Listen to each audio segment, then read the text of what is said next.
Ah, Olá, pessoal. Bem-vindos a mais uma aula do curso, mini curso Primeiro Passos com Impressão 3D. Ah, Obrigado aí por chegar até esse módulo dessa aula. E hoje a gente vai dar início à terceira aula do curso, com o tema Como Melhorar a Impressão 3D. Esse curso ministrado por mim, Daniel Dias, foi elaborado por mim e pela Liza Firmino. Então, alguns tópicos que vão ser abordados hoje vão ser alguma introdução sobre questão de melhoramento e qualidade de impressão. Eu vou falar algumas variáveis. Existem várias variáveis, então eu vou abordar só as mais básicas, né? Tem como evoluir muito a qualidade de impressão. Softwares hoje eles permitem isso, mas para quem é iniciante, é interessante você começar um degrau de cada vez. Então eu vou falar de algumas coisas mais no nível iniciante, que já permitem também você fazer uma impressão com qualidade. Então, não se preocupe aí se parece que é muita coisa lá na frente, ou de repente, você não precisa ser tão criterioso com isso. Ao, aos poucos, a gente vai evoluindo essa percepção de como melhorar uma impressão.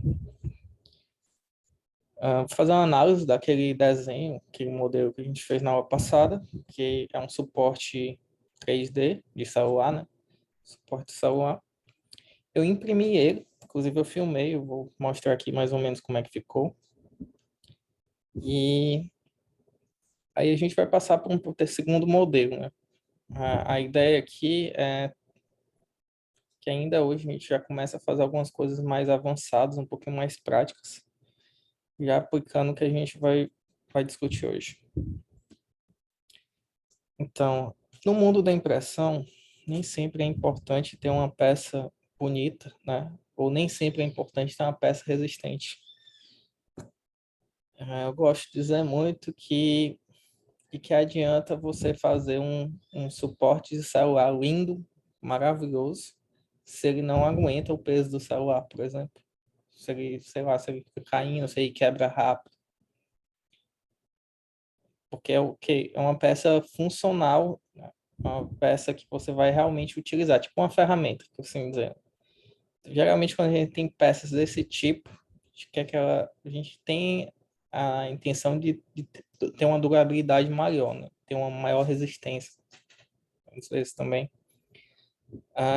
Por outro lado, se você tem um action figure ou algum modelo tipo um jarro, alguma coisa assim, é legal ter uma certa resistência, mas o principal é que ela seja bonita. Se você vai fazer algum enfeite, alguma coisa tipo para uma festa de aniversário, alguns letreiros, botar um LED, coisa assim, é interessante que a peça não saia com imperfeições. Então, são dois mundos aí que você pode trabalhar. Cada peça, cada peça 3D, cada modelo, ele tem uma finalidade, certo? É importante, antes de pegar um modelo e fatiar, você tem que analisar para que você vai usar aquela peça. Você vai usar para botar em cima da mesa para ficar bonitinho, vai pintar, você vai fazer o quê? Primeira pergunta que você tem que fazer. E a partir disso, você define todas as configurações de fatiamento. E dentre essas configurações, existem três variáveis que, embora não sejam únicas, impactam bastante na qualidade ou na resistência da impressão e que, de certa forma, são um primeiro contato com quem está entrando nesse mundo, né? São mais fáceis de você assimilar. Uma delas é o tempo de impressão. Às vezes, uma impressão ela pode demorar horas, às vezes dias. Quanto mais longa a impressão, maior é o risco de algum fator externo ao fatiador atrapalhar a impressão. O que é isso? Por exemplo, as impressoras hoje elas têm um suporte para se acabar a energia e depois quando você religar elas continuarem do mesmo passo que elas pararam. Mas ainda assim, pode acontecer erros, né? Então, por exemplo, você deixa 2, 3 dias ela fazendo impressão, e existem casos assim, tal. Nunca peguei, já peguei de 2 dias no máximo. Pode acontecer de faltar energia, isso é um problema, porque nada garante que a sua impressora vai estar 100% calibrada ou configurada para conseguir voltar perfeitamente aquele processo, sem que isso gere alguma marca na peça, por exemplo. Às vezes também, de repente, você faz impressão e tal, aí deixa lá, mas a sua impressora é aberta, às vezes o próprio clima, o vento, alguma coisa assim afeta a sua impressão. Isso acontece também, isso é até comum. Principalmente quem faz em ABS e tenta fazer impressora aberta. Então, às vezes também, de repente, alguma coisa pode bater na superfície onde está a impressora, pode gerar alguma vibração, N fatores, né? Que quanto mais tempo você deixar ela rodando, você vai ter que se preocupar. Então, isso é uma variável importante, o tempo.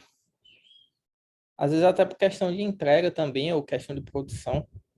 É fazer uma linha de produção e a sua peça demora 3 dias para fazer uma peça. Aí realmente vale a pena isso, porque esse tempo também você tem que entender que se você vai vender, isso vai impactar no preço da peça. Você está deixando de fazer N peças de tempo menor para fazer uma de tempo maior. Você está deixando de produzir para produzir só um. Então, isso impacta no preço também. O que geralmente a gente tenta é chegar no meio termo, chegar num tempo o mínimo possível, sem perder algumas características que a finalidade da peça exige. Uma outra variável seria a qualidade da impressão. Como eu disse, né? Se a sua finalidade é artística, você tem que ter uma qualidade de impressão aceitável, né? Tipo, sem marcas na peça ou sem falhas, porque isso tende a reduzir o valor do produto. Estou falando nem preço, estou falando valor, porque assim, nem sempre você vai vender. Às vezes você pode pegar uma peça para ficar para você, você quer botar na sua mesa e tal, mas de repente tem uma marca, tem alguma coisa assim, o valor emocional que você tem com aquela peça, ele diminui. Tipo, você fica olhando assim, cara, tem essa imperfeição aqui. Então, marcas ou falhas, elas afetam o valor da peça. A verdade é essa. Pelo menos quando é uma finalidade artística. No caso, em contrapartida, se a sua finalidade é uma finalidade mecânica, você está fazendo uma ferramenta, você está fazendo uma peça que vai servir de suporte ou vai servir de alguma coisa que não é decorativa, talvez a aparência não seja primordial. Tipo, eu já imprimi peça que para botar num móvel, fazer tipo um plugzinho ou para esconder fio, que ninguém nem vê a peça. Então, tipo, eu até fiz ela bonitinha, mas se tivesse saído falha, nem importava também, porque eu não ia ver. Eu não ia perder a peça se ela tivesse saído feia. Diferente quando você quer uma peça artística. Se você, de repente ela sai feia, sai com alguma falha, você vai ter que ou corrigir a falha ou você perder a peça. Isso é muito importante pensar antes de fazer a configuração. E tem a questão também do material, né? Ao ter uma linha de produção, ou uma peça ser reproduzida várias vezes, como é o caso daquele suporte da aula passada, eu estou fazendo várias peças dessa para um evento, que a gente vai dar gratuitamente lá para os alunos. Vou até procurar aqui a peça, só um minuto.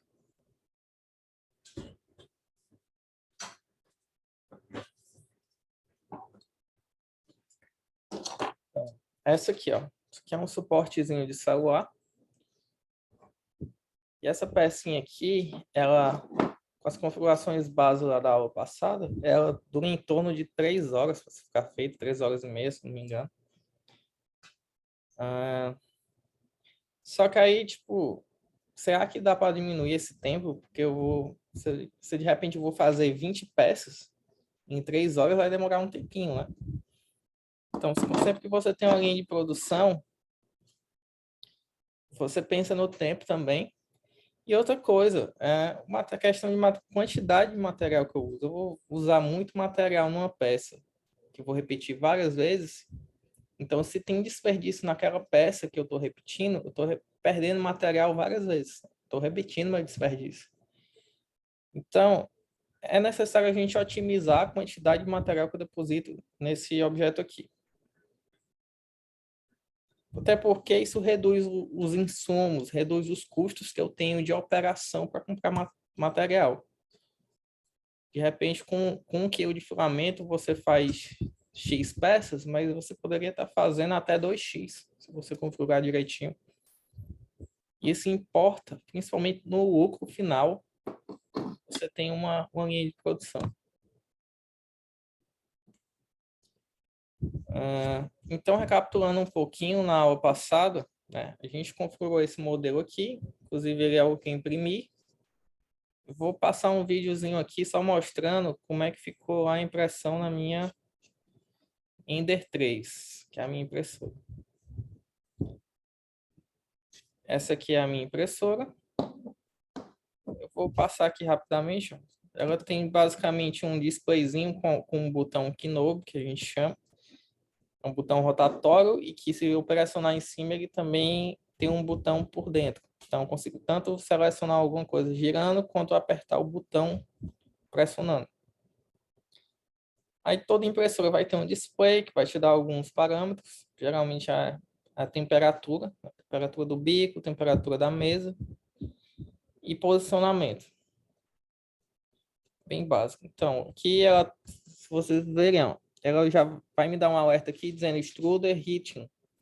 Quer dizer, eu comecei o processo, né, de fazer a peça, e a primeira coisa que ela faz é aquecer a minha peça. Na aula passada eu comentei que toda impressora ela tem tipo um preset, né, tipo um G-codezinho inicial, uma configuração inicial, melhor dizendo, e tem uma configuração final. A configuração inicial de cada impressora é o que é necessário para aquecer o bico, aquecer a mesa, se ela tiver mesa, e posicionar, né, no XYZ inicial da impressora, né? Então, isso aí varia, a forma que ele faz varia de impressora para impressora, a forma que ele aquece, a forma que ele posiciona. Mas toda impressora geralmente faz isso. Eu vou começar a impressão, ela posiciona, aquece e depois inicia o processo de impressão 3D. E geralmente eu dou algum alerta para te dizer em qual etapa ela está. Se ela está em etapa de aquecer, etapa de posicionar, e por aí vai.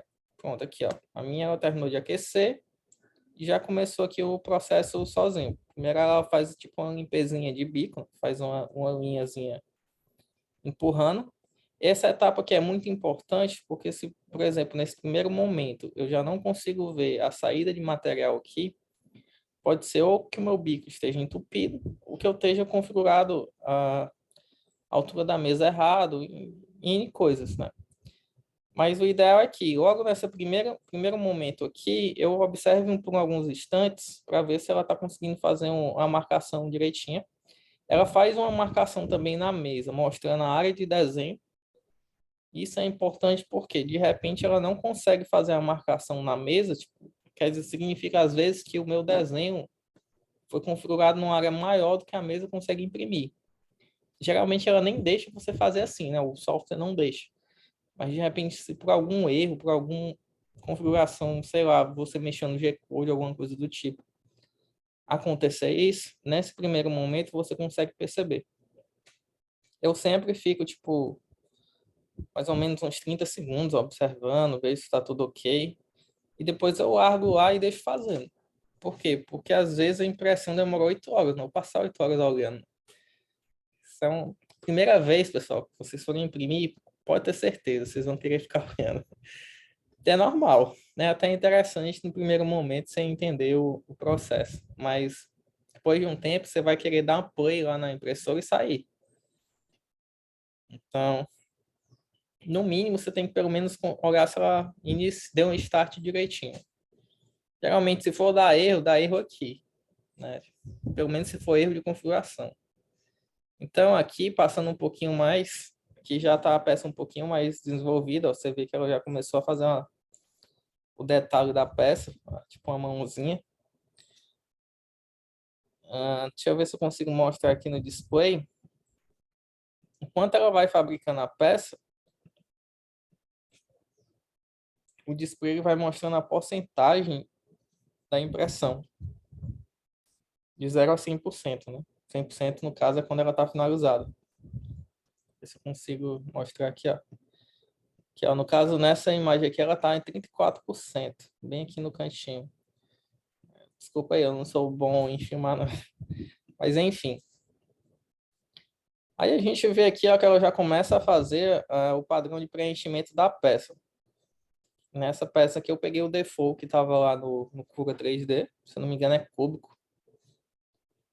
E, tipo, geralmente ela faz umas linhas no contorno da peça, que a gente chama de parede, de impressão. E depois ela inicia um preenchimento, ou infio, como vocês vão ver muito aí na internet. Que é esse padrão aqui que ele está fazendo, tipo uns cúbicos, uma peça geográfica. Geralmente é uma figura geográfica. Ou geográfica, geométrica, desculpa, gente. Sou muito ruim nesses conceitos. Enfim. Geralmente, a peça, quando eu tenho uma peça, eu não quero que ela seja 100% preenchida e às vezes eu não quero que ela seja 100% oca, porque isso influencia também na resistência da peça. Então, geralmente a gente faz uma configuraçãozinha, caso vocês lembrem na aula passada, que a gente chama de infio, preenchimento. Isso aqui vai determinar também um pouquinho o quanto de material que você gasta na peça. Que ela já é um pouquinho mais desenvolvida, está quase no final da impressão. Começando a criar os dedos aqui da mão, né? Tem um dedão na peça, tipo com esses dedões aqui, ó. É o que ela está começando a fazer.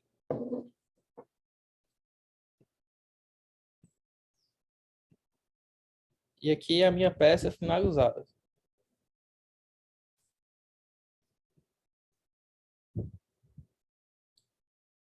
Geralmente, quando ela finaliza, ela tem uma configuração final do G-Code da impressora que ele manda o quê? Manda o bico ir para uma certa posição, manda ele esfriar, vai ficar aquecido, você não está mais imprimindo, e manda a mesa ela ir para uma posição de home, que a gente chama, uma posição default, que é para você conseguir visualizar a sua peça finalizada e retirar, né? Que no caso eu vou só retirar a peça e pronto. Acabou-se o processo.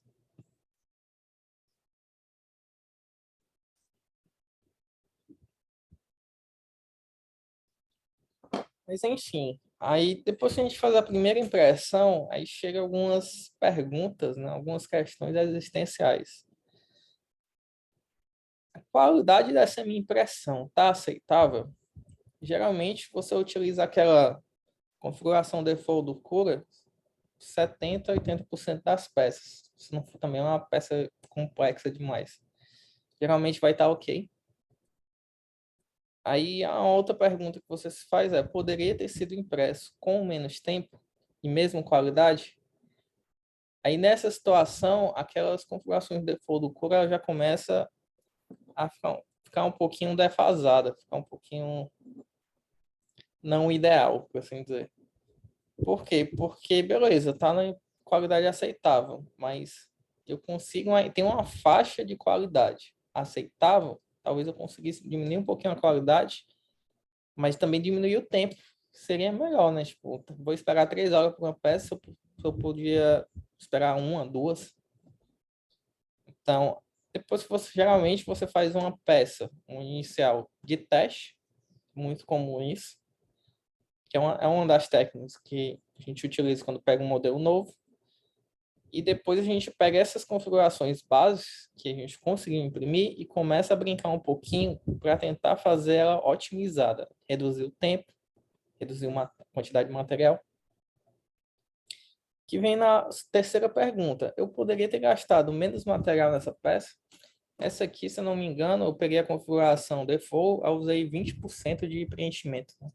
Vê que aqui Eu faço força aqui para abrir, para quebrar e tal, e ela não quebra. Gente, tô fazendo força nessa. Então, beleza, ela tá legal, mas eu precisava dessa resistência toda. Acho que eu posso fazer um pouquinho menos resistente, né? Para isso, talvez poderia ter um pouquinho menos de enchimento lá naquele padrão lá que a gente viu no vídeo. E talvez isso diminuísse o tempo. Mas a qualidade dela tá boa, tá bonitinho, sabe? Não sei se dá para ver aí no vídeo. Mas eu não preciso, talvez eu não precise que ela fique tão bonitinha. Posso até reduzir um pouquinho a qualidade, a altura de camada que a gente chama, para deixar ela um pouquinho mais. Aliás, eu posso aumentar a altura de camada. Desculpa aí se alguém estiver confuso com isso. Eu vou falar mais tarde, mas enfim. Eu posso mexer na altura de camada de forma que ela imprima mais rápido também. Então, eu tenho algumas saídas aí que eu posso pensar para brincar com essas três situações, que é o tempo, qualidade e a quantidade de material. Bom, para reduzir o tempo de impressão, existem várias opções. Vou trabalhar na peça. Algumas das mais simples são reduzir a qualidade da peça, acabei de comentar. Quando eu reduzo a qualidade, geralmente eu estou falando de altura de camada. No caso, a altura de camada, quanto maior a altura, menor qualidade. E quanto menor a altura, maior qualidade. Certo? Mas, poxa, o que é a altura de camada? A altura de camada, eu, por exemplo, imagine que essa peça aqui, ela tem uma altura, né? A altura máxima é isso aqui, daqui por baixo para cá. E a altura de camada é a quantidade, é a altura de uma das fatiazinhas que eu faço para imprimir. Tipo, essa peça aqui no Cura 3D, por exemplo, ela é dividida em várias fatiazinhas, fatias horizontais, e essas fatias elas têm uma altura mínima, né? Se eu pegar e aumentar a altura, eu diminuo a qualidade da peça, porque eu diminuo a possibilidade de reproduzir alguns detalhes. Em contrapartida, se eu reduzir a altura de camada, eu consigo reproduzir bem melhor os detalhes, principalmente na vertical. Então, é por isso que a gente costuma falar que qualidade da peça tem a ver com a altura de camada. A altura de camada não é o único fator, tem vários outros, mas esse é o mais simples para quem está começando. Se eu quiser mexer no tempo, eu também posso reduzir o infill.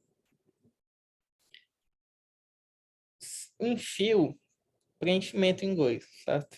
Para quem estivesse perguntando. Só que tem um problema aqui. Se eu for brincar com o preenchimento da peça, né, posso acabar brincando com a resistência da peça, certo? Isso às vezes não é interessante, depende da finalidade. Mas quanto menor o enfio, entende que menos material você está utilizando, em contrapartida, talvez, eu digo talvez, não é 100% certeza, eu esteja brincando esteja reduzindo a resistência da peça. Por que talvez? A gente vai ver mais lá na frente. Só um spoiler. Mas, enfim, eu posso reduzir o preenchimento. Ou então também uma outra jogada que nem sempre é possível. Vai depender muito do cliente, se você vai vender a peça, ou da sua vontade também, sua necessidade. Você pode brincar com a escala da peça. Você pode, por exemplo, essa peça aqui, imprimir ela com 100%. E eu imprimi ela com 95%. Então, esses dois aqui. Os dois conseguem fazer a mesma coisa, que é segurar um celular. Mas quando eu diminuí a escala dela, ficou menor. Mas ela ainda consegue agarrar um celular aqui na pecinha, certo? Eu fiz esse teste, né? Tipo, também foi um risco, não sabia se ia dar certo. Poderia ter feito umas medições também, para ter certeza. Mas enfim. Então, eu posso também mexer com a escala, mas eu tenho que tomar cuidado para saber se as medidas da peça são importantes, né, para a finalidade dela.